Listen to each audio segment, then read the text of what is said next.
ఈ ఆదివార సమయంలో కూర్చున్న సంఘానికి వందనాలండి.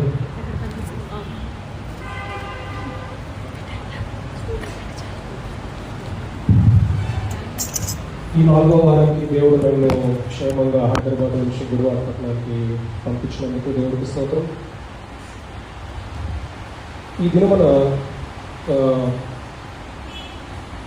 ఈ వాక్యాన్ని లేకపోతే ఈ ఆదివార వాక్యాన్ని మనం మొదలు పెట్టుకునే ముందు 2 విషయాలు మీతో మాట్లాడాలనుకుంటున్నాను. మరి ముఖ్యంగా ఈ నెలలో జరిగిన కొన్ని మంచి విషయాలు, కొన్ని బాధాకరమైన విషయాలను మీ ముందు తీసుకురావాలనుకుంటున్నాను.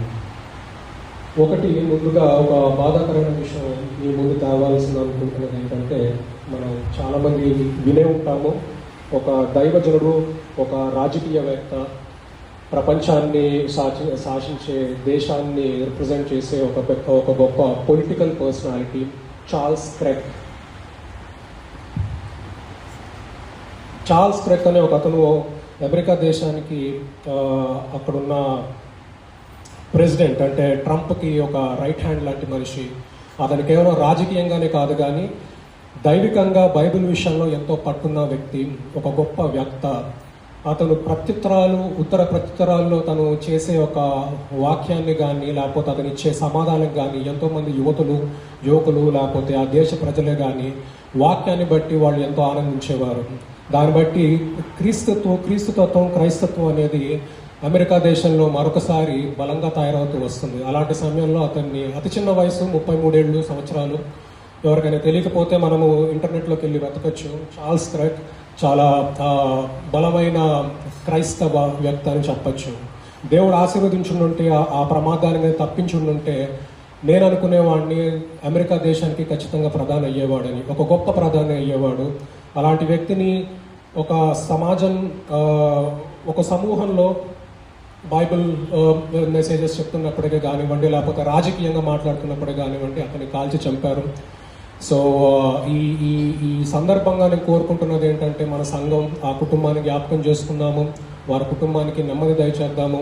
వారి కుటుంబం నుంచి మరొక వ్యక్తి అతని దేవుని యొక్క వాక్యాన్ని మరింత బలంగా ప్రచారం చేసేయడానికి దేవుని ఆశీర్వదించవలసిందిగా మనం కోరుకుందాము. రెండో విషయం వచ్చేసి ఒక సంతోషకరమైన విషయం అండి. మన సంఘ కాపరి ప్రమద గారు ఈ సంఘాన్ని ఎంతో కాలంగా నడిపిస్తూ ఉన్నారు. తన నూతన సంవత్సరంలోకి దేవుడు నడిపించారు. మీరు అందరూ సెలబ్రేట్ చేశారు. ఈ సంఘం తరపున ఇక్కడ ఉండి నేను తనకి మరొకసారి జన్మదిన శుభాకాంక్షలు తెలియజేసుకుంటున్నాను. అయితే నేను ఆ రోజు మాట్లాడినప్పుడు తను అడిగింది ఏంటి, తనతో చెప్పి ఈ సంవత్సరంతో ఎంత ముందుకు వెళ్ళారు అని అడిగాను. తను చెప్పింది ఏంటంటే, దేవుడు ఎంత వయసు ఇచ్చినా పర్వాలేదు, ఐఎమ్ ఓకే, అయితే మంచి ఆరోగ్యం దయచేయాలని కోరారు. సో ఆరోగ్యంగా ఉన్నప్పుడు తన వాక్యము, దేవుని యొక్క వాక్యాన్ని మరింత బలంగా ప్రచారం చేయడానికి కానీ ఈ సంఘాన్ని నడిపించడానికి కానీ ఒక మంచి ప్రార్థనా జీవితాన్ని మన సంఘానికి దయచేసే విధంగా ఉండడానికి తను ఆశపడుతున్నారు. కాబట్టి మనం ఆలోచించాల్సిన విషయం ఏంటంటే, మనము తనకి మంచి ఆరోగ్యాన్ని, ఆరోగ్యాలు దేవుడు దయచేసే విధంగా మనం ప్రార్థించాల్సిందిగా కోరుతున్నానండి. సో ఈ 2 విషయాలు మీ ముందు, వాక్యాన్ని మొదలు పెట్టే ముందు మీ ముందు ఈ 2 విషయాలు మాట్లాడాలనుకున్నాను. ఇప్పుడు వాక్యంలోకి వస్తే ఈరోజు ఎంచుకున్న అంశము కొంచెం కాంట్రవర్షియల్గా ఉండొచ్చు, మనము మాట్లాడుకునేది మనకి ఇబ్బందిగా కూడా ఉండొచ్చు. అయితే ఈ వాక్యము ప్రతి మనిషికి ఎంతో దగ్గరగా ఉండేది, లేకపోతే ఈ అంశము ప్రతి మనిషికి ఎంతో దగ్గరగా ఉండేది. ఈ అంశము ప్రతిరోజు మనము ఫేస్ చేసేది, మనం ప్రతిరోజు ఎదుర్కొనే ఒక అంశమే ఉంటుంది అది. కాబట్టి వీలుంటే కొంచెం కాన్సన్ట్రేట్ చేసి ఉందాము. ఎందుకంటే దీంట్లో నేను తీసుకునే పదాలే కానివ్వండి లేకపోతే రిఫరెన్సెసే కానివ్వండి కొంచెం ఎక్కువగా ఉంటాయి. సో ఫ్లో మిస్ అవ్వకుండా, లేకపోతే దీన్ని దీర్ఘంగా లేకపోతే సున్నితంగా మనం అర్థం చేసుకోవడానికి ప్రయత్నిద్దామండి. సో వాక్యంలోకి వెళ్తే నేను మొదటగా I want to start with statement, ఒక స్టేట్మెంట్తో స్టార్ట్ చేయాలనుకుంటున్నాను. It says like, all of us are selective sinners. We choose the sins we are comfortable with and judge others at the commits that one we are not comfortable with. All of us are selective sinners అంటే ప్రతి మనిషి ఈ సంఘంలో ఉన్న వాళ్ళే కానివ్వండి, బయట ఉన్న వాళ్ళే కానివ్వండి, ప్రపంచంలో ఎవరన్నా కానీ ఖచ్చితమైన పాపాత్ములే. ఎలాంటి పాపాత్ములు అంటే ఎంచుకొని వారికి మాత్రము అది సమకూలంగా ఉండేది కానీ, లేకపోతే కంఫర్టబుల్గా ఉండే పాపాన్ని చేయడానికి వాళ్ళు ఎలాంటి వెనక ఆలోచన చెయ్యరు. So we are comfortable sinners and selective sinners, ఎంచుకుంటాను. అయితే మనం చేసే పాపాలని వేరొకరు కానీ చేస్తే దాన్ని మనం తప్పుగా పట్టం ఇప్పుడు. ఎందుకంటే నా పాపం వాళ్ళ పాపం ఒకటే కాబట్టి we are convenient to say that అది పాపం లెక్కలోకి రాదు. అయితే మనం చెయ్యని పాపాలని బహుశా అది అవకాశం రాకో, లేకపోతే మనం చేసే పరిస్థితులు మనకి ఎదురు కాకో ఉన్నప్పుడు, అలాంటి పాపం మనం చేయలేదు కాబట్టి మనం చెయ్యని పాపాలు మన ఎదుటి వాళ్ళు చేసినప్పుడు మనం వాళ్ళ తరపున ఉన్నప్పుడు మనము ఒక జడ్జి కింద లేకపోతే న్యాయాధిపతిగా మారి వాళ్ళని పాపులుగా మనం చెప్పబడతా ఉంటాము. సో మనం అర్థం చేసుకోవాల్సిన విషయం ఏంటంటే ఈరోజు వాక్యము మనిషి యొక్క పాపాల గురించి అయితే ఎక్కువగా మాట్లాడుకొని పాపాలు ఏవైతే ఉన్నాయో మన దృష్టిలో అవి చాలా చిన్నగా అనిపించవచ్చు, లేకపోతే మన దృష్టిలో అవి పాపాలే కావాలనుకోవచ్చు. కానీ ఖచ్చితంగా చెప్తున్నాను, ఈరోజు వాక్యం అయ్యే లోపల మీకు చెప్పగలిగింది ఏంటంటే దేవుడు వీటన్నిటిని ఒక ఘోరమైన పాపం కింద కన్సిడర్ చేస్తారు. ఆ కన్సిడర్ చేసిన పాపాలకి శిక్ష ఈ లోకంలో ఖచ్చితంగా ఉండకపోవచ్చు, ఎంచబడకపోవచ్చు, కానీ పరలోకంలో ఈ పాపాలకి మనం లెక్క చెప్పుకోవాల్సిన రోజు ఖచ్చితంగా మన ముందుకు వస్తుంది. సో రిమెంబర్ ఈ మాట, వీఆర్ సెలెక్టివ్ సిన్నర్స్. మనం చేసే పాపాలు ఎంచుకొని మరి మనకు అనుకూలం ఉండే పాపాలు చేసే వ్యక్తిత్వం కలిగిన మనుషులం, జీవులం. సో ఏంటి ఈ పాపంలో ఎందుకు ఇంతగా ఎంఫసైజ్ చేసి చెప్తున్నాను, ఎంతకింత ఒత్తి చెప్తున్నాను అంటే గాసిపింగ్ అంటే వ్యర్థమైన మాటలు లేకపోతే ముచ్చట్లు. ఈ వ్యర్థమైన మాటలు, ముచ్చట్లు మన దృష్టిలో 4-5 కలిసి కూర్చున్నప్పుడు మనం ముచ్చటించుకున్నప్పుడు మనకి అది పెద్ద పాపంగా అనిపించదు. అయితే పాపంలో గాసిపింగ్ అనేది దేవుడికి ఎంతో హేయమైనదిగా తను ఎంచుకొని ఉన్నారు. హి సేస్ లైక్, నాకు ఈ గాసిపింగ్ అనేది నేను అసలు ఇష్టపడను, ఈ వ్యర్థమైన ముచ్చటలని నేను ఇష్టపడను, వీటికి నేను చాలా వ్యతిరేకంగా ఉంటాను. ఎలాంటి వ్యతిరేకతతో ఉన్నాను అంటే బైబిల్లో, పరిశుద్ధ గ్రంథంలో ఈ వ్యర్థమైన మాటల గురించి, ముచ్చట్ల గురించి, పుకారుల గురించి మనము బైబిల్ని కానీ తిరగేస్తే ఇంచుమించుగా 100 సార్లు కన్నా కానీ, దాదాపుగా 130 సార్లు కానీ, 150 సార్లు కానీ దగ్గరలో మనకి గాసిపింగ్ మీద వాక్యాన్ని వాడబడి ఉంటుంది. అది పాత నిబంధనే కావచ్చు, ప్రావర్బ్స్, కీర్తనలు, సామెతలు కావచ్చు, ఎఫెసీయులకు కావచ్చు, రోమిలకు రాసిన పత్రికలోనే కావచ్చు, ఎన్నో చాప్టర్స్లో మనం దీన్ని చూడబోతున్నాము. కాబట్టి వాక్యానికి ముందుకెళ్లే ముందు నేను ఇది ఎందుకు సెట్ చేయాలనుకుంటున్నానంటే టోన్ ఇది, గాసిపింగ్ అనేది ఒక పాపమని మనం చదవబోయే వర్సెస్ కానివ్వండి, మనం మాట్లాడకపోయే సందర్భాలు కానివ్వండి, ఇది మన నిజ జీవితానికి ఎంతో చాలా చేరువులోనూ చాలా దగ్గరలో ఉంటుంది. మీకు అనిపించవచ్చు గత 5 నెలలుగా వస్తున్నాను, లేకపోతే 4 నెలలుగా వస్తున్నానేమో, నేను ఎంచుకున్న ప్రతి వాక్యంలోనూ, ఎంచుకున్న ప్రతి సబ్జెక్ట్లోనూ మనిషిని తప్పుబట్టే విధంగా ఉన్నదని మీకు అనిపించవచ్చు.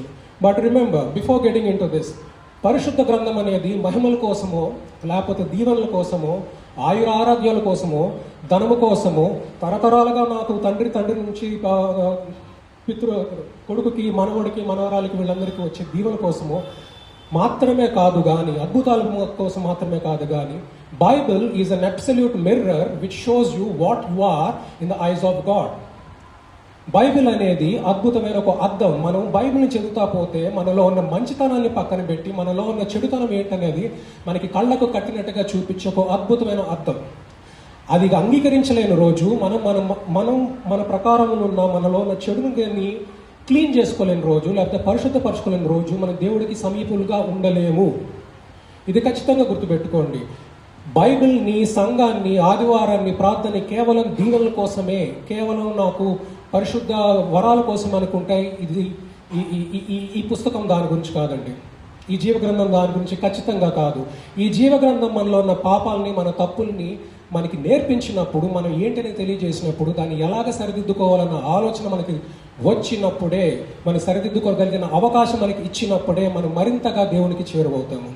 సో నేను ఈ 5-10 నిమిషాల్లో మాట్లాడిందని బట్టి మనకి మీ అందరికీ అర్థమైంది అనుకుంటాను. మనం ఈరోజు మాట్లాడుకోబోయే వాక్యము, సందర్భాలు అన్ని గాసిప్స్ అనే దానిపైన ఉంటుంది. వ్యర్థమైన ముచ్చట్లు. చాలామంది అసలు గాసిప్ అంటే ఏంటంటే, ఒక్క మాటలో చెప్పాలంటే gossip is a sweet poison. ఎంతో తీపి కలిగిన విషం లాంటిది.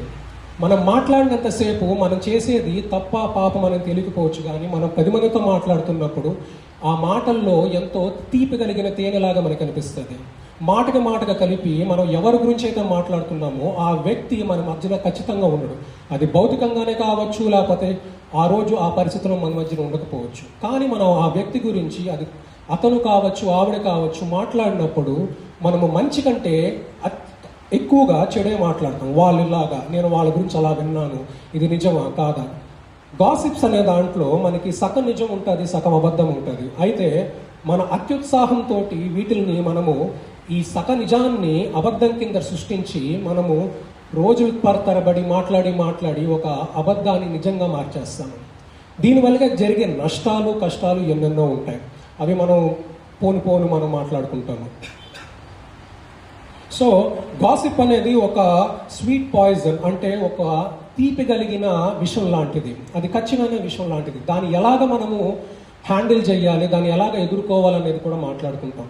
సో వెళ్ళే ముందు అసలు గాసిప్స్ అంటే ఏంటి, అది ఎవరి ద్వారా వస్తుంది, ఎందుకు మాట్లాడతాం, ఎలాంటి పరిస్థితుల్లో మనిషి గాసిప్స్ అనే దానికి ఆకర్షితుడవుతాడు, వాటిని ఎలా ఎదుర్కోవాలి, దేవుడి విషయంలో గాసిప్ అనేది మంచా చెడ, మన మన మన జీవితాన్ని సరిదిద్దుకోవడానికి గాసిప్స్కి మనం ఎంత దూరంగా ఉండాలి, ఉండగలుగుతామా లేమా, ఇవి 1, 2, 3, 4, 5 పాయింట్స్లో నేను రాసుకున్నానండి. అవి మీకు నెక్స్ట్ హాఫ్ అన్ అవర్ 40 మినిట్స్లో మీ ముందు పెట్టాలనుకుంటున్నాను.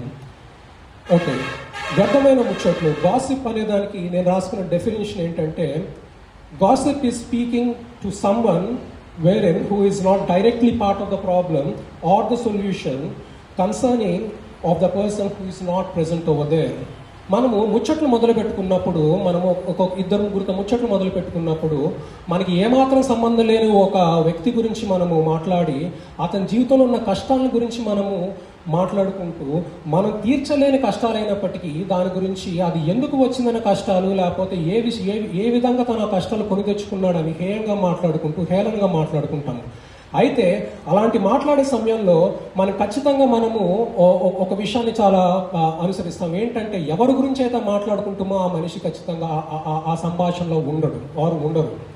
ఎందుకు అంటే, మనం మాట్లాడే మాటలు వారికి బాధ కలిగించేగా ఉంటుంది కాబట్టి, వారి గురించి హేళనగా ఉంటాయి కాబట్టి, మనం వారి ముందు అయితే ఎదురుగా మాట్లాడే ధైర్యం అయితే చెయ్యము. దీంట్లో తెలియాల్సింది ఏంటంటే, మనిషి గాసిప్స్ మొదలు పెట్టినప్పుడు వాళ్ళకి ధైర్యం లేని వారు మాత్రమే ఒక మనిషికి వెనకాల మాట్లాడుతూ ఉంటారు. So remember, the person who does the lot of gossiping is the one who is a timid person. అతిగా వాక్యాన్ని, లేకపోతే అతిగా వ్యర్థమైన మాటలు ఒకరి గురించి మాట్లాడేటప్పుడు వారికి ఎంతో పిరికి వాళ్ళు కాబట్టి ఆ మనిషి ముందు ఎప్పుడు మాట్లాడటం, అలాగా ఒక మనిషి వెనక మాట్లాడడం అనేది దేవుడికి ఒప్పుకునే విషయం కాదు, దేవుడికి నచ్చని విషయం అది. So we are actually talking back of somebody person. ఎందుకంటే మనలో నీతి తక్కువైంది కాబట్టి మనకు మనిషికి వెనకాల మాట్లాడుతున్నాము. ఓ రకంగా చెప్పాలంటే, మనల్ని నమ్మిన వ్యక్తి గురించే మనం ఎక్కువ మాట్లాడతాం, లేకపోతే నేను నమ్మిన వ్యక్తి గురించే ఎక్కువ మాట్లాడతాను నేను. So that's so dangerous. కాబట్టి వెళ్ళే ముందు ఈ గాసిప్ అనే దానికి మనకి బైబిల్లో 1-2 వర్సెస్ తీసుకుంటే, మనకి సామెతల్లో 18:21 అనేది రిఫరెన్స్ కింద తీసుకుంటే నాలిక గురించి ఉంటుంది. The tongue brings death or life, those who love to talk will reap are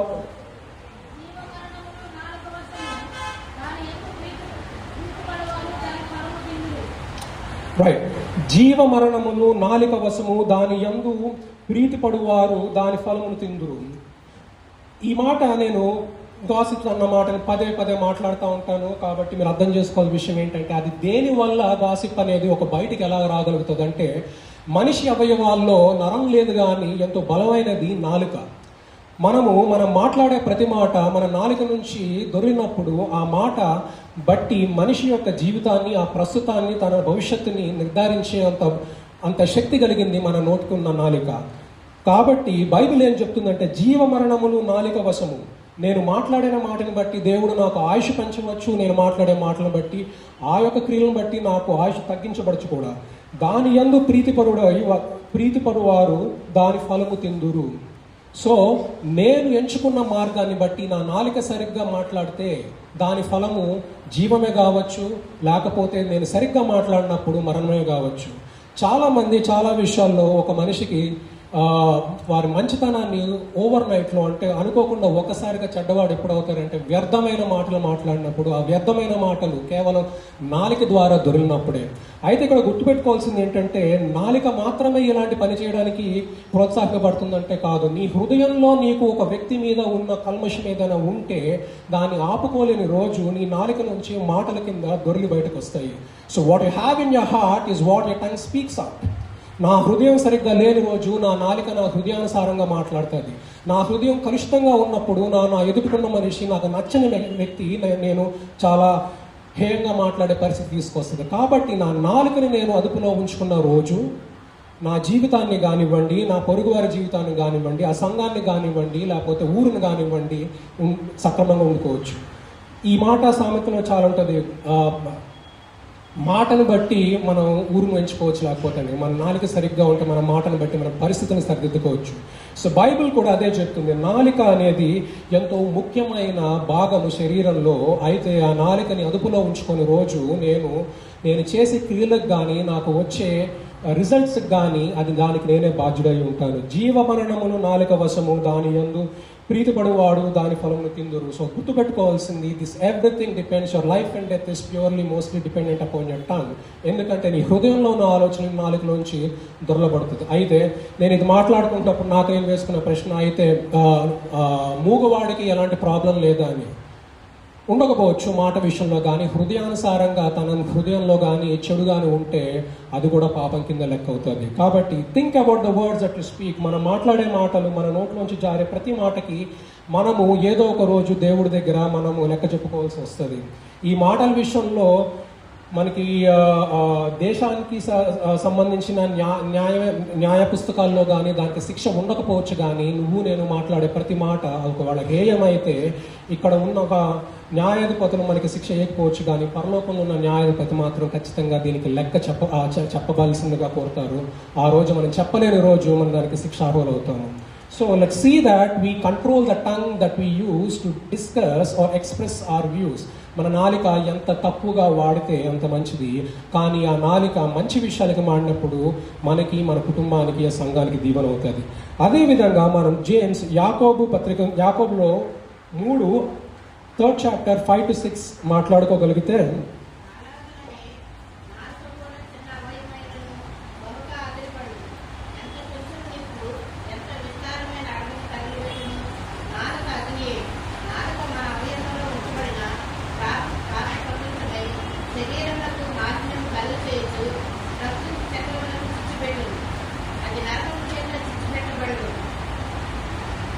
thank you అండి. సో యాకోబు దాంట్లో రాసినది ఏంటంటే, అలాగనే నాలుక కూడా చిన్న అవయవం అయినను బహుగా అదిరిపడును. ఇప్పుడే మనం మాట్లాడుకున్నాము, మన శరీరం మొత్తంలో నరం ఉండకపోవచ్చు, కానీ నరం లేని నాలుక ఎంతైనా చేస్తుందన్న ఒక వాడుక భాషలో మాట్లాడే మాట ఇది. మనకి కొన్ని వేల సంవత్సరాల క్రితము దేవుడు మనకి తన వాక్యం ద్వారా మనకు చెప్పబడి ఉన్నది. ఇది చిన్నదే కానీ అదురు పడుతూ ఉంటుంది. అది నీ అహంకారాన్ని బట్టే కానీ, నీ ఐశ్వర్యాన్ని బట్టే కానీ, నీ అందాన్ని బట్టే కానీ, నీ అధికారాన్ని బట్టే కానీ, ఆ రోజు నువ్వు మాట్లాడే మాట నీకు సమంజసంగా ఉండొచ్చేమో, కానీ దానివల్ల జరిగే పర్యావసారణాలకి దానికి మనిషిగా నేను బాధ్యుడిగా ఉంటాము. అతి చిన్న అవయవమైన నాలుకని మనము కంట్రోల్లో ఉంచుకోగలిగితే, మనం దాన్ని మన ఆధీనంలో ఉంచుకోగలిగితే మన జీవితాన్ని ఎంతో సక్రమంగా నడిపే అవకాశం దేవుడు మనకి కొన్ని దశాబ్దాలుగా ఇవ్వగలుగుతారు. అయితే ఇలాంటి పరిస్థితుల్లో మన నాలికని మన కంట్రోల్లో ఉంచుకుంటున్నామా లేదా అన్నది ప్రతి ఒక్కళ్ళు వారికి వేసుకోవాల్సిన ప్రశ్న ఇది. తర్వాత చెప్పేది ఏంటంటే, నాలుక అగ్నియే. నాలుక మన అవయవంలో ఉంచబడిన పాప ప్రపంచమై, సర్వ శరీరంలో ఉంచబడిన పాప ప్రపంచమై సర్వ శరీరమునకు మాలిన్యము కలుగు చేయును, ప్రకృతి చక్రమును చిచ్చుపెట్టును, అది నరకము చేత చిచ్చుపెట్టబడును. ఎందుకు అంటే, ఒక చిన్న మాట వల్ల దీన్ని ఎలా పోల్చబడతారంటే, మనం ఒకవేళ కేవలం ఈ వర్స్ మీద ఒకవేళ ఎప్పుడైనా డిస్కస్ చేసుకోవాల్సి వస్తే నేను చిన్న బ్రీఫ్గా చెప్తాను. ఈ వర్స్లో చెప్పేది ఏంటంటే, ఒక చిన్న మాట వల్ల అడవి ఒక చిన్న అగ్గిరవ్వ వల్ల అడవిని ఎలాగ తగలబెట్టే శక్తి ఒక చిన్న అగ్గిరవ్వకు ఉంటుందో, దానికి తోడే గాలి కానీ ఇవన్నీ తోడైనప్పుడు ఒక చిన్న అగ్గిరవ్వ వల్ల అడవి, దాంట్లో ఉన్న ప్రాణులు, జీవరాశులు ఎట్లాగే తగలబడిపోతాయో, చెడు మాట వల్ల, నాలుక నుంచి జారే చెడు మాట వల్ల అక్కడ ఉన్న ప్రశాంతతని, అది కుటుంబమే కావచ్చు, లేకపోతే నీ పొరుగు వారితో ఉన్న సంసిద్ధమైన మంచి పరిచయాలే కావచ్చు, లేకపోతే ఉద్యోగరీతిగా నీ ఆఫీస్లో జరిగే 10 మందితో ఉండే సంబంధమే కావచ్చు, ఒక సంఘమే కావచ్చు, నా మాట వల్ల దీన్ని మొత్తాన్ని తగలబెట్టే శక్తి కేవలం ఆ మాటకే ఉంటుంది. నా మంచి మాట నా ఇంటికి దీవెన అవుతుంది, నా చెడు మాట నా ఇంటికి ఖచ్చితంగా అది శాపం అవుతుంది. అలాగే ఒక అగ్గిరవ్వ అడవిని తగలబెట్టే అంత శక్తి ఉన్నది. మాటని, నాలుకని, మంచి మాటని, చెడు మాటని ఇక్కడ బైబిల్లో అగ్గిరవ్వతో పోల్చబడతారు. కాబట్టి మనం ఏదైతే మాట్లాడతామో మన మాటను బట్టి ఈ జీవితంలో నా పొరుగు వారిని కానీ, మరి ముఖ్యంగా నేను నా కుటుంబంతో మొదలు పెట్టుకుంటే నా మాటను బట్టి నా కుటుంబం దీవించబడుతుంది, నా మాటను బట్టి నా కుటుంబానికి లేకపోతే దీవెనలు దేవుడు తీసే పరిస్థితి రావచ్చు. నా మాటను బట్టి నేను 10 మందితో నేను ప్రశాంతంగా జీవించగలుగుతాను. నేను మాట్లాడే చెడు మాటను బట్టి నా పొరుగు వాళ్ళు కానీ, నా ఉద్యోగ విషయంలో కానీ, నా సంఘంలో కానీ, లేకపోతే నా బంధుమిత్రుల్లో కానీ నాకు శత్రువులుగా మారే పాసిబిలిటీ ఉంది. So the word that falls out of your tongue is very important and what you speaks. అయితే మనం ఇక్కడ తెలుసుకోవాల్సింది ఏంటంటే, నాలిక ఇట్లాంటి పని చేయగలిగినప్పుడు దాన్ని ఎలాగా అడ్డుకోవాలి. ప్రతి విషయంలో మనం మాట్లాడే ముందు నా నోట్లోంచి జారిపోయే మాటని నేను ఒకసారి నా హృదయంతో ప్రశ్నించుకున్నప్పుడు, నేను మాట్లాడే మాట సక్రమైనదా, నా మాట వల్ల నేను చేసేది మంచేనా, లేకపోతే నా మాట వల్ల నా పొరుగువాడికి మంచి జరుగుతుందా, లేకపోతే బాధ కలుగుతుందా అని ఒక్కసారి మన ఆత్మకి పరిశుద్ధాత్మతో మనము ప్రశ్నించుకున్నప్పుడు ఖచ్చితంగా అది మనకి ఉత్తరం ఇస్తుంది. Right or wrong is always discussed with your Holy Spirit and it definitely gives an answer. మంచి చెడు అనేది మనము పరిశుద్ధాత్మతోనూ లేకపోతే దేవుడు మనకి ఇచ్చిన పరిశుద్ధ వరంతోనూ మాట్లాడే ఆలోచనను పెట్టిన రోజు నా నోట్లోంచి వచ్చే మాట సరైనదా కాదని ఉంటుంది. సరైన మాట అయితే మనం మాట్లాడగలుగుతాం, కానీ రోజు మనం నిశ్శబ్దంగా ఉండడం అనేది ఎంతో ఉత్తమమైన పని.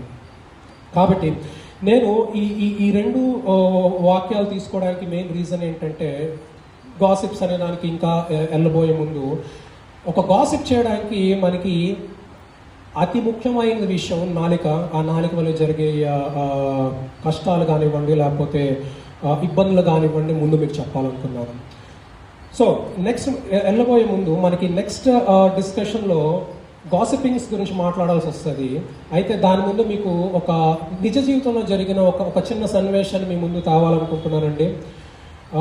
దాదాపుగా 60-65 సంవత్సరాల క్రితము యూరోపియన్ దేశంలో, పాశ్చాత్యక దేశంలో ప్రొఫెసర్ బెత్ అని ఒక గొప్ప శాస్త్రవేత్త ఉండేవారు. అతను పెట్రోలియం ఆర్ కెమికల్ ఇంజనీర్, రసాయన శాస్త్రంలో ఒక గొప్ప ప్రొఫెసర్ అండ్ డాక్టర్.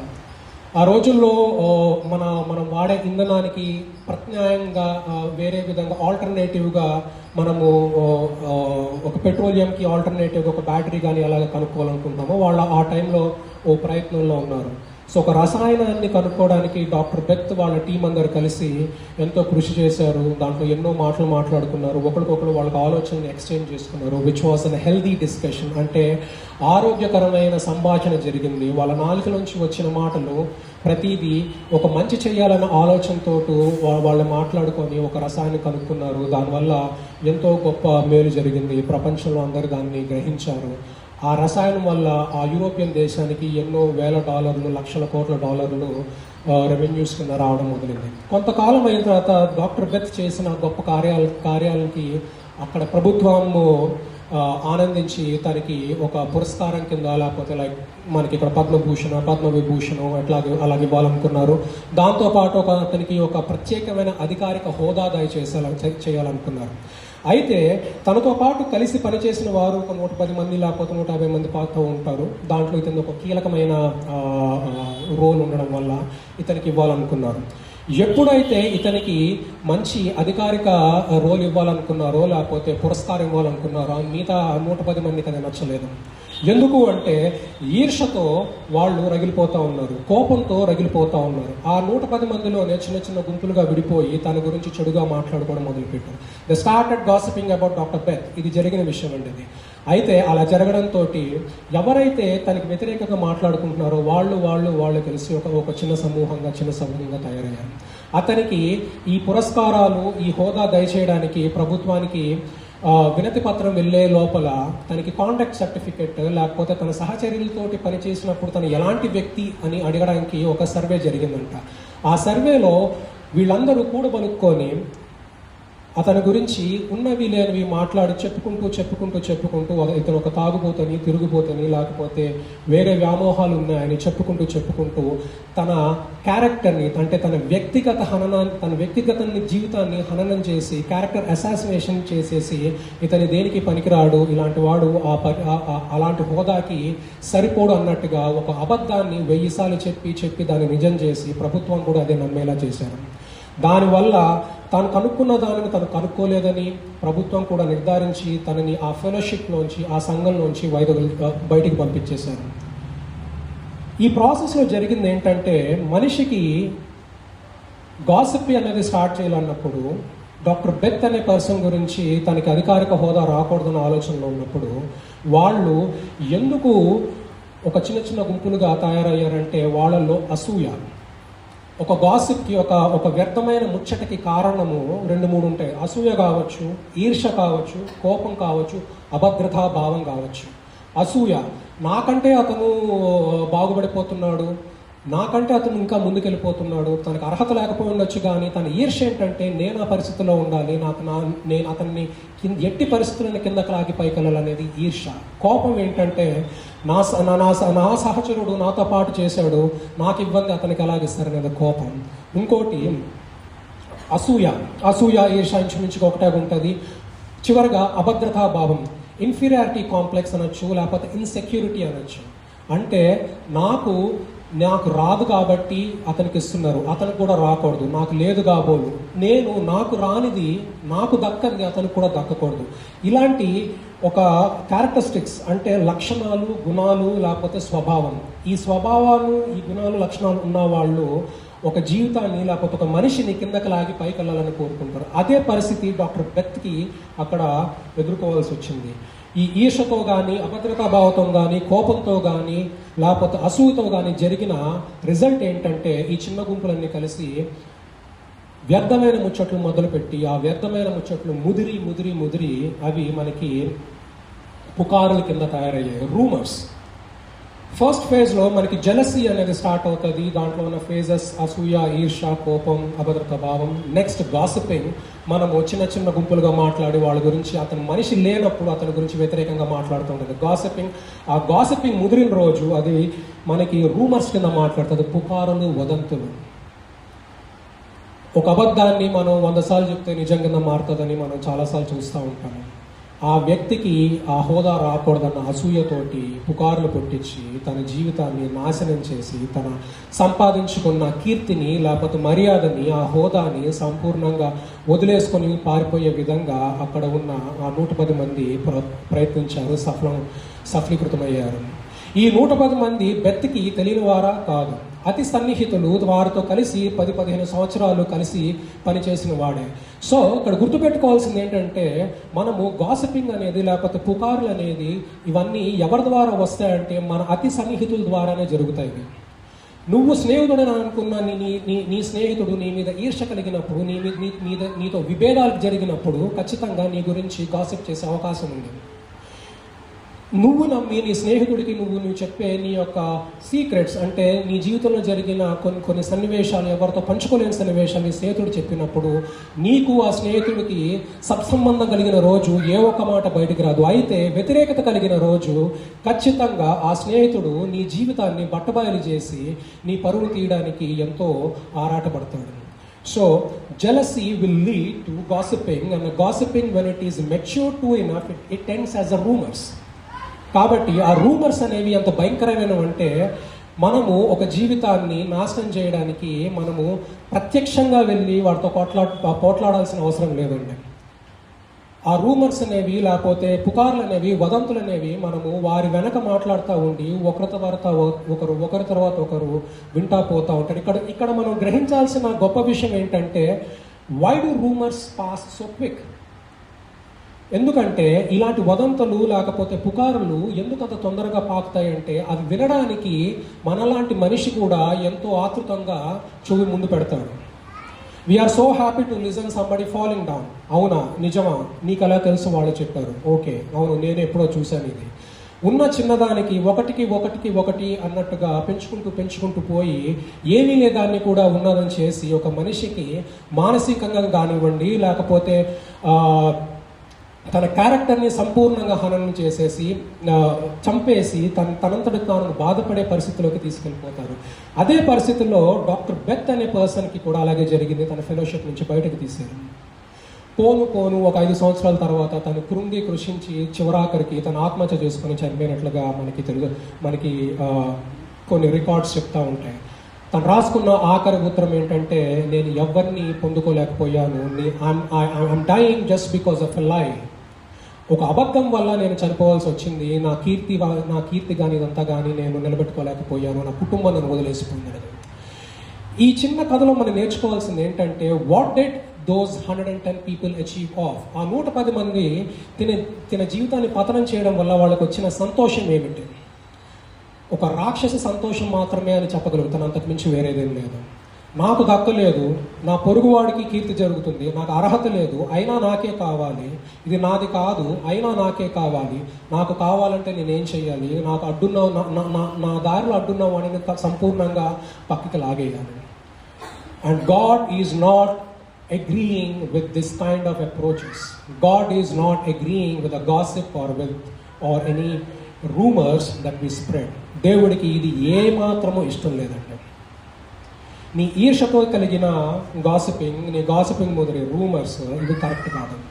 వీటన్నిటికీ లాస్ట్లో వీటన్నిటిని ఒక చిన్న సర్కిల్లో కనుక బకెట్లో పెట్టుకోవాల్సి వస్తే హిపోక్రసీ, కపటత్వం, వేషధారతనం. ఈ గాసిప్స్ చేసేవాళ్ళు కానివ్వండి, ఎవరైతే ఉంటారో వాళ్ళు హిపోక్రెట్స్, కపటత్వం, వేషధారతనం.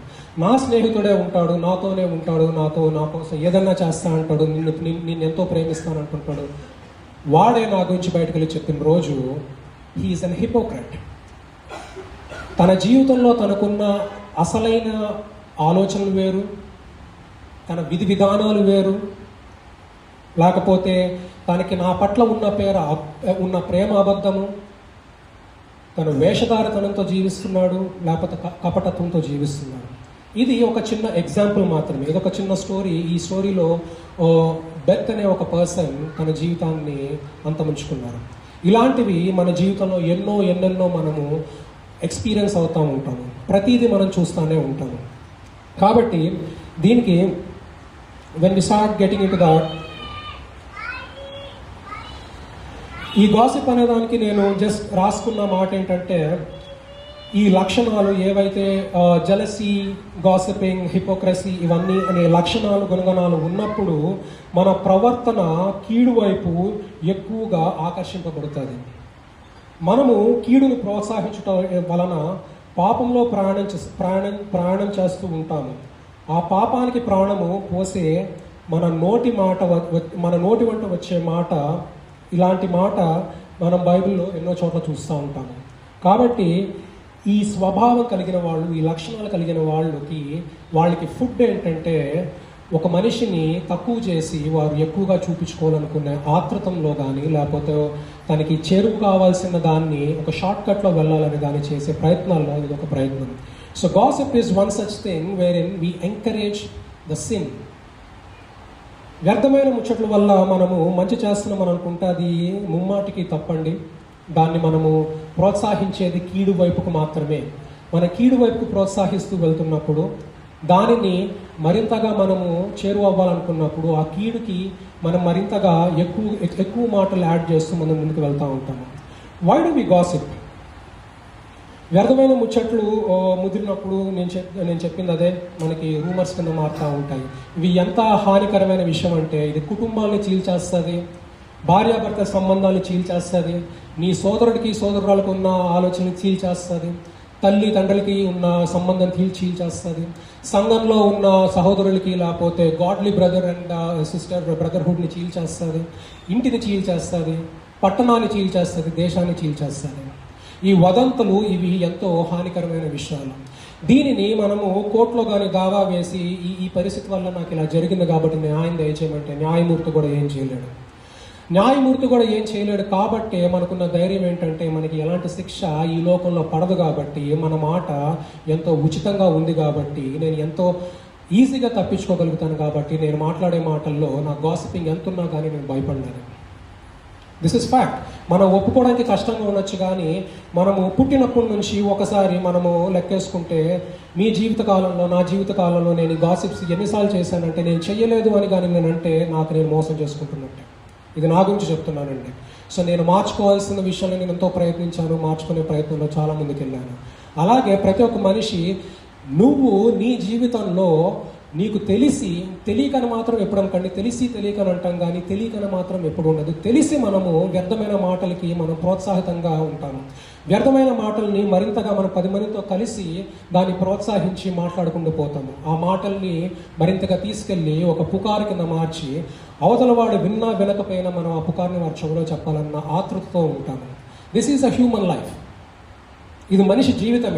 ఈ మనిషి జీవితంలో వీటిల్ని వద్దనకుండా ఉండడం అనేది చాలా కష్టం. ఎందుకంటే ఒక మందు తాగే వ్యక్తికి మందుని లేకపోతే అలవాటుని మార్చాలంటే రీహాబిలిటేషన్ సెంటర్లో పెట్టచ్చు. సిగరెట్ తాగేవాడిని మార్చాలంటే వాడు డబ్బులు ఇవ్వకుండా చేతులు కట్టేస్తూ ఉండొచ్చు. హత్య చేసేవాడిని వాడి హత్యని వాడికి ద క్రిమినల్ మెంటాలిటీ నుంచి బయటకు తీసినట్టు కౌన్సిలింగ్ ఇవ్వచ్చు.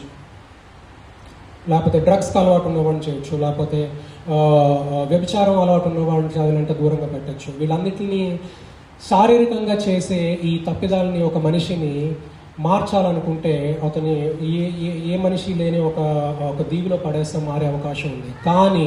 కానీ మీరు ఒప్పుకోకపోయినా నా ఆలోచనలు గాసిప్ చేయకుండా ఉండగలుగుతుందా అంటే, అది నేను బతికినంత కాలము, నా ఆఖరి రోజు వరకు నేను నా మనసుతో సంఘర్షించుకుంటూ ఈ మాట మాట్లాడకూడదు, ఆ వ్యక్తి గురించి చెడుగా మాట్లాడకూడదు అని సంఘర్షించుకుంటూ ఉండే ఒక గొప్ప పాపం ఇది.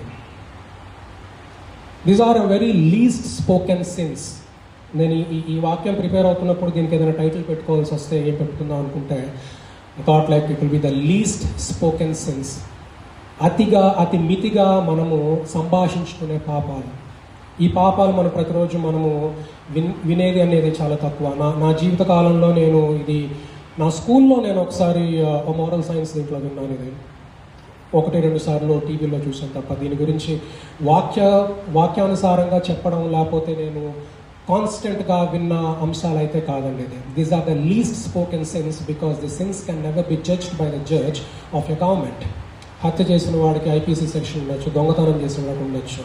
కానీ నేను ఈ యొక్క వ్యర్థమైన మాటల వల్ల ఒక కుటుంబాన్ని నాశనం చేయగలిగిన వాడిని అయినప్పుడు దానికి నాకు గవర్నమెంట్ తీర్పు ఇవ్వగలుగుతుందా? ఇవ్వలేదు. ఈ లోకంలో ఖచ్చితంగా నాకు తీర్పు ఉండదు, పరలోకంలో ఖచ్చితంగా నాకు తీర్పు ఉంటుంది. ఇన్ఫ్యాక్ట్ ఆ అడిగిన ప్రశ్నకి నాకు సమాధానం ఉండదు కాబట్టి దేవుడు నాకు ఏ శిక్ష వేసినా నేను స్వీకరించే పరిస్థితిలో నేను ఉంటాను. వీటిని మనం ఎలాగ ఎదుర్కోవాలి? So gossips, how do we handle gossips? So మనం ఇప్పుడు దాకా మాట్లాడుతున్న విషయాల్లో ఏంటంటే, what is a gossip, why do gossips come into the picture, అసలు గాసిప్స్ అంటే ఏంటి మాట్లాడుకున్నాము, అసలు గాసిప్స్ మన ఆ పరిస్థితిలోకి ఎందుకు వస్తుంది అంటే ఈర్ష్య అనే ఆలోచనతోటి కానివ్వండి, లేకపోతే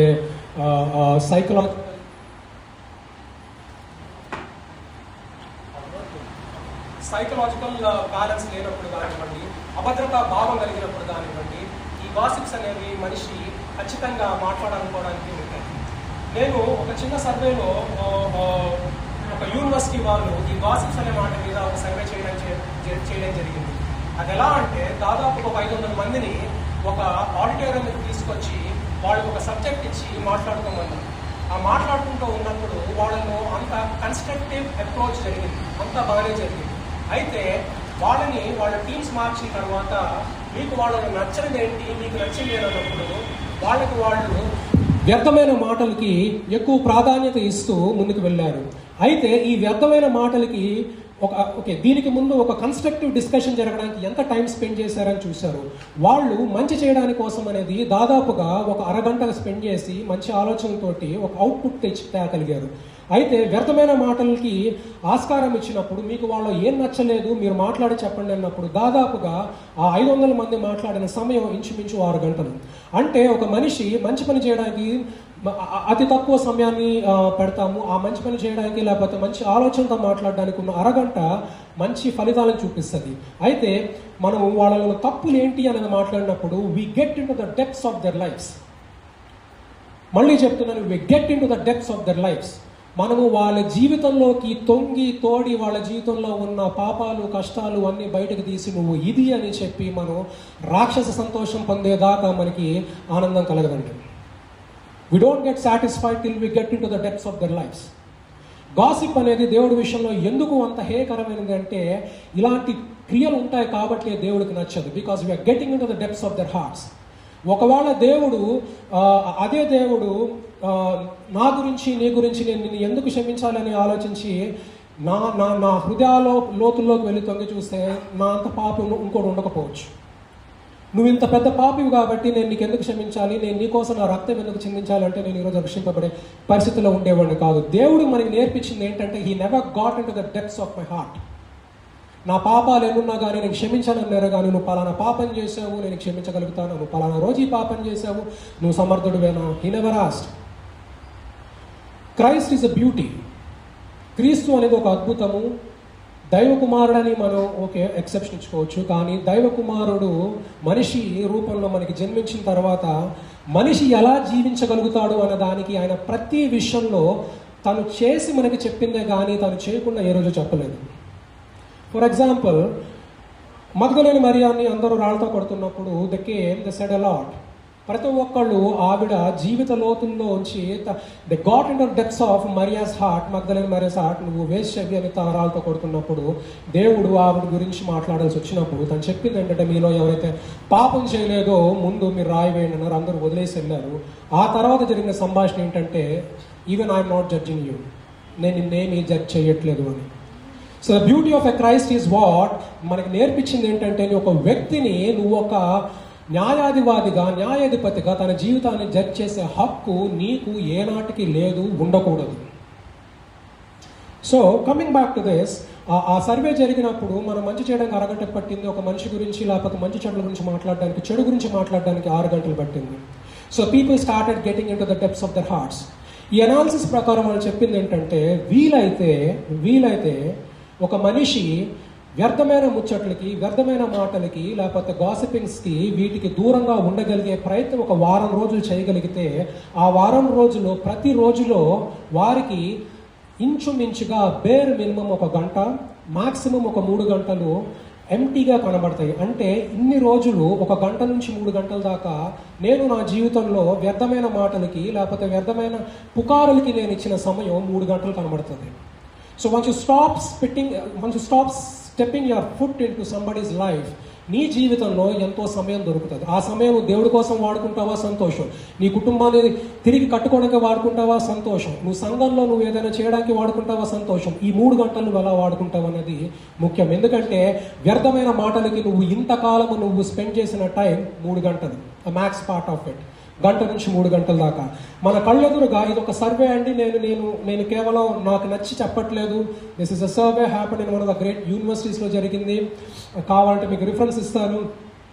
సో మనిషికి వ్యర్థమైన మాటలకి ఇంచుమించుగా ప్రతిరోజు మనం స్పెండ్ చేసే time 1 to 3 hours. The 1 to 3 hours is the precious time given by God.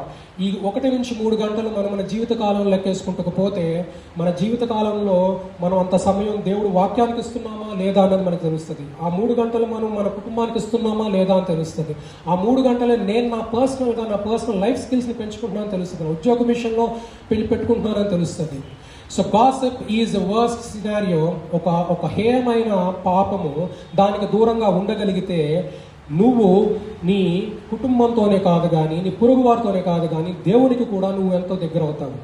The moment you get more into gossiping, నువ్వు నీ కుటుంబాన్ని పోగొట్టుకుంటావు, నీ స్నేహితులను పోగొట్టుకుంటావు, లేకపోతే నీ ఉద్యోగరీత్యా నీ మీద ఉన్న మంచి అభిప్రాయాలు పోగొట్టుకుంటావు. వీటన్నిటికి మించి మనం పోగొట్టుకునేది ఏంటంటే దేవునితో సహవాసము. నా హృదయం కలుషితంగా ఉండి నేను దేవుడి దగ్గర ప్రార్థనకు వెళ్ళి నాకు మంచి చేయ దేవుడా, లేకపోతే నన్ను ఒక మంచి మనిషిగా ఉంచే దేవుడా అంటే నో. ఆ ప్రార్థన దేవుడి దాకా వెళ్తాదా లేదా అనేది నేను మీకు నాకే వదిలేసుకుంటున్నాను. నా ఆలోచన సరిగ్గా లేని రోజు నేను 4 గంటలు నేను మోకాళ్ళ మీద ప్రార్థన చేసినా కానీ, నేను ఒక వ్యక్తి గురించి నేను వ్యర్థంగా మాట్లాడి వచ్చి నాకు మంచి జరగాలి, నా కుటుంబానికి మంచి జరగాలని నేను ప్రార్థన చేసినప్పుడు అలాంటి ప్రార్థన దేవుడికి చేరతాదా లేదా అన్నది అది మన విజ్ఞతకి మనం ఆలోచించుకోవాల్సిన విషయం. నాకైతే నేను వేసుకుంటున్న ప్రశ్న అదే. ఖచ్చితంగా అది దేవుడి దగ్గరికి వెళ్ళదు. ఎందుకంటే నా పాపము హేయంతో నిండి ఉన్నది కాబట్టి. నేను చేసిన తప్పులకి, నేను మాట్లాడిన తప్పులకి నేను వచ్చి దేవుడి దగ్గర నాకు మంచి చేయ దేవుడా, లేకపోతే నా ప్రార్థన నువ్వు అంగీకరించు దేవుడా అంటే జరిగే పని కాదు. So gossip is a very painful thing where we have to face lot of consequences. అలాగా వెళ్తా పోతే కొన్ని బైబిల్ వర్సెస్ మీ దగ్గర తీసుకోవాలనుకుంటున్నాను. కీర్తనలు 101:5.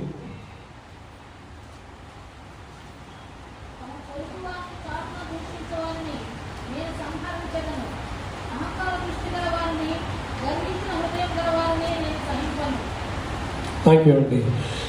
తమ పొరుగు వారిని చాటుగా దూషించిన వారిని నేను సంహరించదను. బైబిల్లో దేవుడు ఈ గాసిపింగ్ గురించి ఏదైనా రిఫరెన్స్ ఇచ్చారా, లేకపోతే తనకి హేయమని నేను ఎన్నిసార్లు చెప్పాను అది బైబిల్లో రాయబడి ఉందా అంటే దిస్ ఇస్ ద వర్స్. కీర్తనలు 101:5. తమ పొరుగు వారిని చాటుగా దూషించిన వారిని నేను సంహరించదను. అహంకార దృష్టి గల వారిని, గర్వించిన హృదయమును గల వారిని సహింపను. He's not happy. తండ్రి అయిన యెహోవా కానివ్వండి, కుమారుడైన యేసుక్రీస్తు కానివ్వండి, నీ పరిశుద్ధాత్మ కానివ్వండి, వీటికి ఖచ్చితంగా వ్యతిరేకమే. మన మాట పొరుగువాడికి ఆశీర్వాదకరం కావాలి. మన ఆలోచన మన కుటుంబానికి దీవెనకరం కావాలి. మన నడవడి, మన మాట, మన క్రియలు సంఘానికి పరిశుద్ధాత్మని తెచ్చిపెట్టే విధంగా ఉండాలి. దట్స్ అ రీజన్ కీర్తనలో చెప్పేది ఏంటంటే, నీ పొరుగు వారిని చాటుగా దూషించిన వారిని నేను సంహరించదను. అహంకార దృష్టి గల వారిని, గర్వించిన హృదయమును గల వారిని సహింపను. I will not spare anybody who is having thought of a gossiping mind set. ఇలాగ నువ్వు వెనక మాట్లాడే హృదయం నీకున్నప్పుడు నాకు నువ్వు వద్దు అని దేవుడు ఇండైరెక్ట్గా చెప్తున్నారు. అలాగే మనం జేమ్స్ 1 అంటే యాకోబు 1:26లో చూస్తే,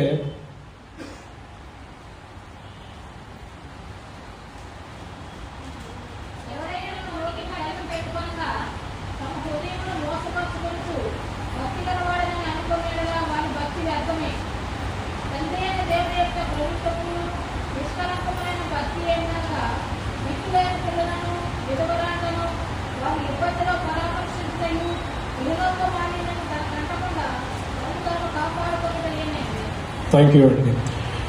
ఎవడైనను నోటికి కళ్ళెము పెట్టుకొనుక తన హృదయమును మోసపరుచుకొనుచు భక్తి గల వాడునని అనుకొనిన ఎడల వాడి భక్తి వ్యర్థమే. ఇది సామాన్యులకే కాదండి. అంటే వినసే ఆర్డినరీ సామాన్యులు అంటే దేవుని విషయంలో దేవుని వాక్యాన్ని చాటించే వారికి కూడా దేవుడు హెచ్చరిక జారీ చేస్తున్నారు. ఇక్కడ ఎవడైతే నోటికి కళ్ళం పెట్టుకొనక తన హృదయమును మోసపరుచుకొనుచు భక్తి గల వాడునని అనుకొని ఎడల వాని భక్తి వ్యర్థమే. ఇందాక చెప్పింది అదే. నేను మాట్లాడే మాటలన్నీ వ్యర్థంగా ఉండి ఇంకోటి గురించి, పొరుగు వారి గురించి నేను మాట్లాడి హేయకరమైన మాటలు మాట్లాడుతూ, వ్యర్థమైన మాటలు ముచ్చట్లు పెడుతూ, లేకపోతే హిపోక్రసీతోనూ, లేకపోతే గాసిపింగ్స్ చేస్తూ, రూమర్స్ చేస్తూ నేను దేవుడి దగ్గరికి వచ్చి మోకాళ్ళు పడి, దేవుడా నాకు ఈ మంచి చేయి, దేవుడా ఈ సంఘాన్ని చేయి. నో, ఈజ్ సేయింగ్ దట్ వ్యర్థమైన మాటలు మాట్లాడుతున్న వారు ఎవడైనాను నోటికి కళ్ళెం పెట్టుకొని తన హృదయమును మోసపరుచుకొనుచు భక్తి గల వాడునని అనుకొని ఎడల వాడి భక్తి వ్యర్థమే. If I'm considering myself I'm a holy person, my holiness is of no use. So నా మాటికి కళ్ళం ఉండాలంటే నా నాలిక కళ్ళం ఉండాలి. నా నాలికకి కళ్ళం ఉండాలంటే నా హృదయంతో నేను మాట్లాడుతూ ఉండాలి. నా హృదయంలో ఒక మనిషి పట్ల మంచితనం ఉన్నప్పుడు నా నోట్ నుంచి మంచితనమే వస్తుంది. మనం చాలాసార్లు అంటాం అనుకోకుండా నోరు జారిపోయినో, అనుకోకుండా ఒక మనిషి ఎప్పుడు నోరు జారడం. కావాలంటే మీకు మీరు ప్రశ్నించుకోండి. అనుకోకుండా ఒక మనిషి ఎప్పుడు ఎలాంటి పరిస్థితుల్లోని నోరు జారదు. ఆ ఆలోచన ఆ వ్యక్తికి మనసులో ఉంది కాబట్టి ఆ మాట ఆ వ్యక్తి ఒక నాలుక చివరి నుంచి త్వరలాడుతుంది. This is a fact. ఈ మాటలు మనం అంగీకరించడానికి కొంచెం కష్టంగా ఉంటుంది, కానీ డియర్ చర్చ్, ఇది ఫ్యాక్ట్. ఈ మాటలు మనము మాట్లాడుకోవాలి. కారణం ఏంటంటే ఈ మాటలు మనం అంగీకరించగలిగినప్పుడు, మనం తిరిగి ఇంటికి వెళ్ళినప్పుడు, నేను నా కుటుంబంతో మాట్లాడి సంభాషించినప్పుడు నాలో ఉన్న తప్పులు కానివ్వండి, నా కుటుంబంలో ఉన్న తప్పులు కానివ్వండి, నేను నా కుటుంబం వరకు నేను ఖచ్చితంగా సాల్వ్ చేసుకోగలుగుతాను. ఒకవేళ నేను వ్యర్థమైన మాటలు మాట్లాడుతున్న ఆలోచన ఉన్నా కానీ, వ్యర్థమైన మాటలు మాట్లాడే అలవాటు నాకు ఉన్నప్పుడు తెలియకుండా ఈ విషయంలో తెలియకుండానే నాకు పిల్లలు ఉంటే నా పిల్లలు ఖచ్చితంగా అవే ఎత్తుకుంటారు. నా పిల్లలు కూడా వ్యర్థంగా ఇంకోళ్ళ గురించి మాట్లాడడం మొదలు పెడతారు. దీన్ని బట్టి నేను చేస్తుంది ఏంటంటే, నా పైశాచిక సంతోషాన్ని నేను ఒకళ్ళ గురించి తప్పుగా మాట్లాడి నేను సంతోషిస్తున్నాను. అదే అలవాటు నాకు తెలియకుండానే నా పిల్లలు నన్ను చూసి అనుసరిస్తున్నారు. మనం ఎప్పటికైనా జ్ఞాపకం ఉంచుకోవాల్సింది ఏంటంటే, తల్లిదండ్రుల పరిస్థితిలోకి వచ్చిన తర్వాత మన కుటుంబంలో కానీ మనము నీతి కలిగి కానీ జీవించకపోతే, న్యాయంగా జీవించకపోతే, మన ప్రవర్తన మన పిల్లల ముందు సక్రమంగా లేకపోతే, నువ్వు నేను చేసేదే, లేకపోతే నీ పిల్లల ముందు చేసే ప్రవర్తనే ఆ పిల్లలు కూడా ఆస్వాదిస్తారు. పోను ఒక క్రమేణా ఒక వయసు వచ్చిన తర్వాత వాళ్ళవే రెప్లికేట్ చేస్తారు. They try to mimic. Children are not taught everything directly, but they are mimicking you indirectly. మనం ప్రతిదీ చెప్పిందే నేర్పించిందే నేర్చుకునే పరిస్థితి ఉంటే వాళ్ళు ప్రతి ఒక్కళ్ళు ఎంతో అద్భుతమైనగా పిల్లలుగా పెరుగుతారు. అయితే వాళ్ళు మనల్ని చూసి నేర్చుకుంటున్నారు, మన చుట్టూ ఉన్న సమాజాన్ని చూసి నేర్చుకుంటున్నారు. ఆ సమాజంలో నీ వల్ల ఇంకోళ్ళ కుటుంబంలో ఉన్న పిల్లలు ఎఫెక్ట్ అవుతున్నారా, లేకపోతే నీ వల్ల నీ కుటుంబంలో ఎఫెక్ట్ అవుతున్నదా అన్నది ఆలోచించుకోవాల్సిన విషయం. దీనికి ఎన్నో పాపాలు ఉండొచ్చు. ఎన్నో పాపాల్లో నాలుక ద్వారా జరిగే పాపం ఇదొకటి. కాబట్టి నా నాలుక నేను నా కంట్రోల్లో పెట్టుకుంటున్నాను, నా ఆధీనంలో పెట్టుకుంటున్నాను అనేది ఇంపార్టెంట్. నేను పొద్దున లేసి బైబిల్ చదివి మోకాళ్ళ మీద ప్రార్థన చేసి వెంటనే నేను ఒకరి గురించి వ్యర్థంగా మాట్లాడినప్పుడు నా బిడ్డ నన్నది చూస్తుంది. ఆ వాక్యానికి, నేను చెప్పిన మాటకి, నేను చేసే పనికి పొంతన లేనప్పుడు ఒకవేళ బిడ్డ కానీ నేను కూడా నా జీవితంలో నడిపించడంలో తప్పేం లేదనుకుంటే, తండ్రిగా నువ్వు, తల్లిగా నువ్వు ఏదో ఒక రోజు ఈ పరిస్థితి ఎదురైనప్పుడు ఇది తప్పు అని చెప్తావు. ఆ రోజు నీ బిడ్డ నీకు చెప్తుంది, నువ్వు చేసిందే నేను చేశాను, దీంట్లో తప్పేంటి అని. So watch your tongue before you speak before your kids. Let your behaviour be an example of good towards the God, but not against the God.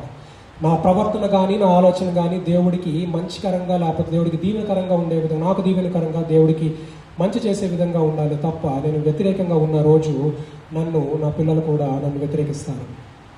So, if anyone thinks he is religious and does not bridle his tongue but deceives his heart, this person religion is worthless. ఇంగ్లీష్లో చెప్పేది ఏంటంటే, ఇలాగా నేను పరిశుద్ధంగా ఉంటాను ఇవన్నీ చెప్పిన తర్వాత అలాంటి వ్యక్తి రిలీజన్ అంట, లేకపోతే అతని భక్తి అంట వర్త్లెస్. ఖచ్చితంగా దాన్ని దేవుడు అంగీకరించట్లేదు. అయితే ఇలా మాట్లాడుకుంటూ పోతే మనకి ఎన్నో వర్సెస్ ఉన్నాయండి.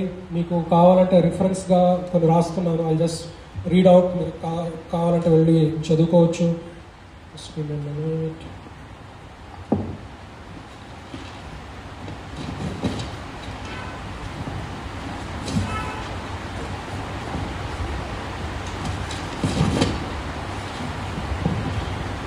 ఓకే, మాథ్యూస్లో ఉంటుంది, లేకపోతే ప్రావర్బ్స్లో ఉన్నాయి, ఎఫిషియన్స్లో ఉన్నాయి, ఫిలిప్పీన్స్లో ఉన్నాయి, రోమన్ పత్రికల్లో ఉన్నాయి. సో మిస్ దట్ మీకు పంపిస్తానండి. సో ఇలాగా ఈరోజు వాక్యాన్ని నేను మీ ముందు తేయడానికి కారణం ఏంటంటే, అతి చిన్న నాలిక మన శరీరం ఉన్న భాగం వల్ల మనం చేసే పనులు ఎన్నో భయంకరంగా ఉంటాయి. దీనివల్ల జరిగే ప్రమాదం ఏంటంటే, మరొకసారి చెప్తున్నాను, కుటుంబాలని నాశనం చేయడానికి తప్ప వ్యర్థమైన మాటలు దేనికి పనికిరావు. అయితే how do we stop a gossip? ఈ గాసిప్స్ కానీ వ్యర్థమైన మాటలను ఎట్లా ఆపుకోవాలి అంటే, 2-3 చోట్ల నుంచి చదివింది ఏంటంటే, ఒక మనిషి ఉపవాసానికి అలవాటైనప్పుడు బహుశా ఫ్రైడే ఫాస్ట్ చేస్తాము. ఉపవాసాలకు అలవాటైనప్పుడు మనకి ఆహారం అంటే ఇష్టం ఉండొచ్చు, లేకపోతే ఏదైనా బయటికి వెళ్ళే ఇష్టం ఉండొచ్చు. మనం దాన్ని కంట్రోల్ చేసుకుంటాము. అంటే మనం కంట్రోల్ చేసుకునే కెపాసిటీ ఉపవాస ప్రార్థనల ద్వారా మనకు వస్తుంది. అదేవిధంగా ఉపవాసాలు కానీ అలవాటు చేసుకుంటే వ్యర్థమైన మాటలకి ఆస్కారం ఇవ్వకుండా ఉండే ప్రయత్నంలో మనకి విజయం కలగచ్చు. మరొకటి, మనము మాట్లాడే ప్రతి మాట ముందు మన హృదయంతో మాట్లాడుకోగలిగితే ఆ మాట సరైనదా కాదా అన్నది మన హృదయం మనకి ప్రత్యుత్తరం ఇస్తుంది.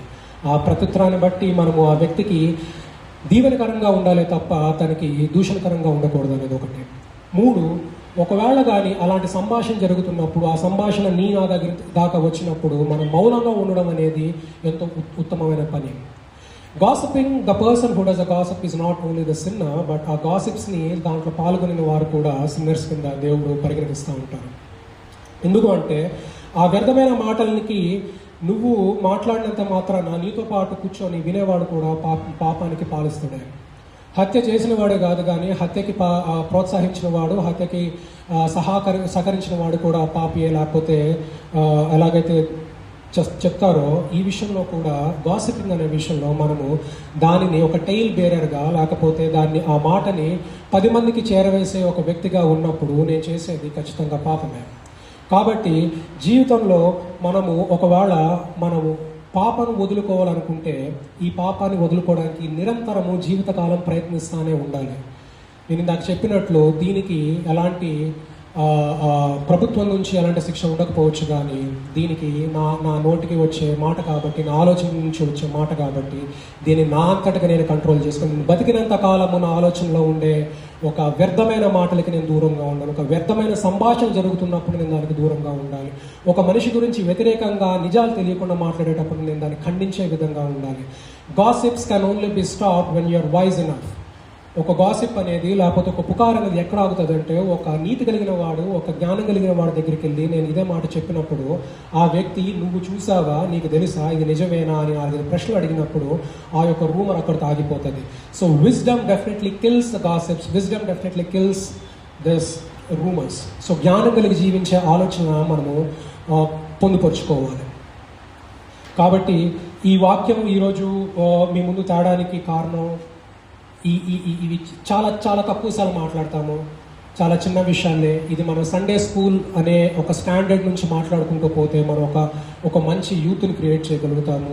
మన కుటుంబంలో మనము ఓపెన్గా మాట్లాడినప్పుడు మన పిల్లలకి నేర్పించగలుగుతాము. నేను ఈరోజు ఈ ఆదివారం వాక్యాన్ని ముగించే ముందు ఒక చిన్న స్టోరీ చెప్తానండి. దిస్ ఇస్ మేబీ నేను 10th క్లాస్లో ఉన్నప్పుడు నాకు మోరల్ సైన్స్ క్లాస్లో మా సిస్టర్ మర్సీ సమ్మరీ లైక్ చాలా చిన్న story. I'll just keep it simple. ఒక కుటుంబం ఉండేది, భార్య భర్త 3 పిల్లలు ఉన్నారు. వాళ్ళ కుటుంబం చాలా సంతోషంగా ఉండేది. వాళ్ళకి ఆస్తిపాస్తులు అంతా బాగున్నాయి, దే ఆర్ వెల్ సెటిల్డ్, చాలా సంతోషంగా వాళ్ళ పిల్లలు, అందమైన పిల్లలు ఉండేవాళ్ళు, అందమైన భార్య. అయితే వాళ్ళ కుటుంబ సభ్యులలో వాళ్ళ ఇరుగు పొరుగు వారికి వాళ్ళని చూసి ఈర్ష్య వల్ల వాళ్ళ జీవితంలో అసూయతోటి వాళ్ళకి నచ్చక వాళ్ళ జీవితాన్ని ఎలా చిన్న భిన్నం చేయాలని ఆలోచనతో ఉండేవారు. అయితే ఒక ఫైన్ డే అనుకోకుండా ఇంట్లో ఒక హత్య జరిగింది. భర్త భార్యని చంపడం జరుగుతుంది. తనని కోర్టుకు తీసుకెళ్తారు. న్యాయవాది అడుగుతాడు ఏం జరిగిందని. హత్య చేశాడు భార్యని అంటే, ఎందుకంటే నా భార్యకి వేరే సంబంధం ఉంది, నాకు తట్టుకోలేక చేసేసాను అని ఆ ప్రైమరీ రిపోర్ట్లో తెలుస్తుంది. అయితే ఆ భర్త బాధపడతా ఉంటాడు, ఏమీ మాట్లాడు. అది ఆ న్యాయవాది చూస్తాడు. తను జైలుకి వెళ్ళిన తర్వాత తీర్పు తీర్చేస్తారు, ఉరిశిక్ష వేయాలని. ఇంకో 4-5 రోజుల్లో ఉండగా ఆ న్యాయవాది జైలుకి వెళ్ళి అతను కలుస్తాడు. నేను చూశాను, నువ్వెందుకో బాధపడుతున్నావు, నువ్వు తప్పు చేసావన్న పశ్చాత్తాపడుతున్నావు, హత్య చేసావన్న పశ్చాత్తాపడుతున్నావు అంటే గట్టిగా ఏడుస్తాడు. నేను చేసిన తప్పు హత్య ఖచ్చితమే, దానికి నాకు మరణం ఖచ్చితంగా ఉండాలి. అయితే నేను చేసిన అతిపెద్ద తప్పు ఏంటంటే నేను ఆ భార్యని నమ్మలేకపోయాను. ఎందుకంటే ఆ కుటుంబం సంతోషాన్ని భరించలేని వారు ఆ కుటుంబం మీద పుకార్లు సృష్టిస్తారు. తన భార్య క్యారెక్టర్ మంచిది కాదని, తను వేరే వాళ్ళతో ఉంటుందని, ఇట్లాగెంతో నీచంగా మాట్లాడుతూ ఉంటారు. ఒకే మాట ఒక 2-3 సంవత్సరాలు తనకి వినబడేలాగా అనిపించేలాగా చేస్తూ పోయి ఆ కుటుంబంలో గొడవలు మొదలవుతాయి. ఆ గొడవల్ని చిన్నపిల్లలుగా ఉన్న వాళ్ళు చూస్తూ ఉంటారు. ఆ గొడవలు పెరిగి వన్ ఫైన్ డే చంపేస్తాడు. అయితే ఇక్కడ తన హత్య చేయడానికి కారణము తన ఆవేశం ఖచ్చితంగా కారణమే. అయితే ఈ హత్యకి కారణం కేవలం అతని కోపమే కాదు, అయితే ఆ చుట్టుపక్కల నుంచి వచ్చిన గాసిప్స్, రూమర్స్, వ్యర్థమైన మాటలు, పుకార్లకి తన ఇన్ఫ్లుయెన్స్ అవ్వడం వల్ల తన భార్యను నమ్మలేకపోయాడు. భార్య తన మీద అరవడం మొదలుపెట్టింది, భర్త కోపంలో చంపేశాడు. ఆ విషయం విన్న న్యాయాధిపతి ఏడ్చి ఆ రెండో రోజు వెళ్ళి తన న్యాయవాది పొజిషన్కి రిజైన్ చేసేశారు. కారణం ఏంటంటే నేను తీర్పు తీర్చింది పుస్తకాల్లో ఉన్న న్యాయమే కానీ ఈ మనిషి చేసిన హత్యకి కారణం దాని వెనకాల ఉన్న ఒక 4-5 కుటుంబాలు, దాంట్లో ఉన్న స్త్రీలు, పురుషులు అందరూ కలిసి ఈ వ్యక్తిని ప్రోత్సహించారు. వాళ్ళకి నేను శిక్ష వేయలేకపోతున్నాను. ఆ కథ అంతటితో అయిపోలేదండి. హత్య చేసిన తండ్రికి ఉరిశిక్ష పడింది, హత్య కావాల్సిన తల్లి మరణించారు, పిల్లలు మిగిలిపోయారు. పిల్లలకి గుర్తున్నది ఏంటంటే వాళ్ళ తండ్రి మంచోడు కాదు, అమ్మని చంపేశాడని. అమ్మ మంచిది కాదు, వేరే వాళ్ళతో అఫేర్ ఉంది. ఆ చుట్టూ ఉన్న బంధువులు ఎవరైతే ఈ తప్పుడు వాక్యాన్ని ప్రచురించారో వాళ్ళ దగ్గరికి వచ్చి బాధపడక మేము ఉంటాము. So they're hypocrites. వాళ్ళు చేసిన తప్పు జీవితంలో వాళ్ళు గ్రహించరు, వాళ్ళ తప్పుని కప్పిపుచ్చుకోవడానికి వీళ్ళు ప్రేమ చూపిస్తారు. ఇక్కడ నాశనం అయ్యింది ఒక కుటుంబము. ఆ కుటుంబం కేవలం ఇలాంటి వ్యర్థమైన మాటలకు విని నాశనం చేయబడ్డారు. ఈ వ్యర్థమైన వాళ్ళు చాటించిన వారు సంతోషంగానే ఉన్నారు, అయితే పరలోకంలో ఉన్నప్పుడు ఆ తీర్పు తీర్చిన రోజు వాళ్ళ శిక్ష వీటికన్నా భయంకరంగా ఉంటారు. అయితే ఈ పిల్లల జీవితము ఖచ్చితంగా ఆ బాధతోని, ఆ సఫరింగ్తోని గడుపుతూ ఉంటారు. So once a family is disturb because of certain things, అది దేని వలన కావచ్చు, ఆ పిల్లల జీవితము మళ్ళీ తిరిగి కట్టబడడానికి 2-3 తరాలు పడుతుంది. అలాంటి పరిస్థితికి తెచ్చే విషయంలో ఒకవేళ మన ఇన్వాల్వ్మెంట్ ఉంటే, వ్యర్థమైన మాటలతోటి కానీ రూమర్స్ ఉంటే అది మనము సరిదిద్దుకోవాలి. ఈ అవకాశాన్ని నాకు ఇచ్చినందుకు ఎంతో సంతోషం అండి. ఈ వాక్యం మీ ముందు తేడానికి నాకు ఉన్న జ్ఞానంలో చెప్పాలనుకున్నాను. ఈ ఇచ్చిన సమయాన్ని బట్టి చాలా సంతోషం. అండ్ ఈ క్లోజ్ చేసే ముందు నేను ఎప్పుడు మిమ్మల్ని కోరేది, అండ్ నేను ఈ మధ్య విన్నది, ఈ రోజు నుంచి 21 days ఫాస్టింగ్ ఉందని. సో ఈ ఫాస్టింగ్లో నా నుంచి ఒక చిన్న మనవి మీ ప్రార్థనలో పెట్టాల్సిందిగా కోరుతున్నాను. ఎప్పుడు కోరేది, ఈ ఆలయాన్ని పరిశుద్ధాత్మతో నింపే విధంగా మీ ప్రార్థనని ఆలయానికి పరిశుద్ధాత్మతో నింపి మీరు తిరిగి ఇంటికి వెళ్ళేటప్పుడు పరిశుద్ధాత్మని తీసుకెళ్ళి మీ ఇంటికి, మీ పొరుగు వారికి, ఈ పట్టణానికి, ఈ దేశానికి దీవెనకరంగా ఉండే సంఘంగా నిలవాలని నా కోరిక. ఈ మనవిని మీ ప్రార్థనలో పొందుపరుచుకోండి. అదేవిధంగా ఈ చరిత్ర కలిగిన ఆలయాన్ని మనం తిరిగి కట్టుకోవాలనుకుంటున్నాము. అలాంటి పరిస్థితి ఉన్నప్పుడు దీనికి ఎలాంటి అవరోధాలు రాకుండా స్మూత్గా జరిగే విధంగా మీ ప్రార్థనల్ని వీటికి ఈ సంఘ కన్స్ట్రక్షన్కి ఉంచాల్సిందిగా ఈ అంశాన్ని కూడా పొందుపరచుకోవాల్సిందిగా నాకు కోరుకుంటున్నాను. నాకు అవకాశం